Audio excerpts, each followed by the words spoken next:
भोपाल के लाल parade ground में 11वें अंतर्राष्ट्रीय वन मेले की शुरुआत मुख्यमंत्री डॉक्टर मोहन यादव द्वारा की गई। समृद्ध वन खुशहाल वन की थीम पर आधारित ये मेला 23 दिसंबर तक चलेगा।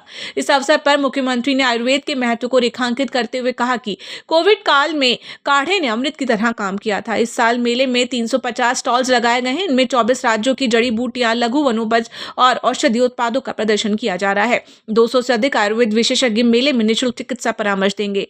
यह अलीराजपुर का दाल, पनिया और बांधवगढ़ के गोंडी व्यंजन जैसे पारंपरिक व्यंजनों के साथ साथ सांस्कृतिक कार्यक्रम और किड्स जोन भी आकर्षण का केंद्र है। ये 7 दिवसीय अंतर्राष्ट्रीय वन मेले का शुभारंभ आज लाल परेड ग्राउंड भोपाल में किया गया।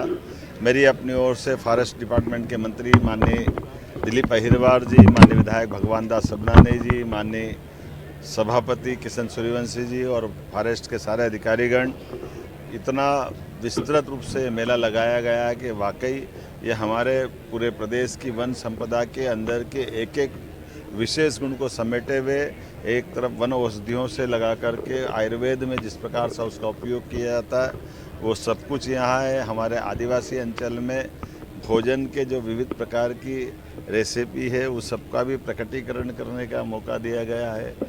भविष्य की दृष्टि से हमारे वन्य संपदा के आधार पर आर्थिक रूप से समृद्ध कैसे बनाएं, उनकी अलग अलग उत्पादों के आधार पर ग्रामीण जीवन में भी कैसे लाभ उठाएं और आज के संसाधनों के बलबूते पर वन औषधियों से और बेहतर क्या बनाया जा सकता है। ऐसे बहुत सारे प्रकार से बहुत सारी चीज़ों के साथ ये वन मेले में प्रदर्शनी भी है, स्टॉल भी है, बिक्री के अलग अलग प्रकार के उत्पाद भी है।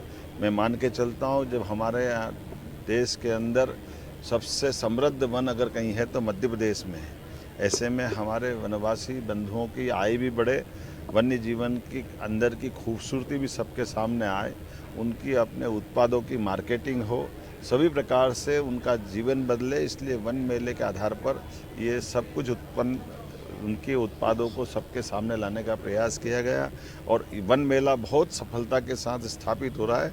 एमएस टीवी के लिए स्वाति ओगले की रिपोर्ट।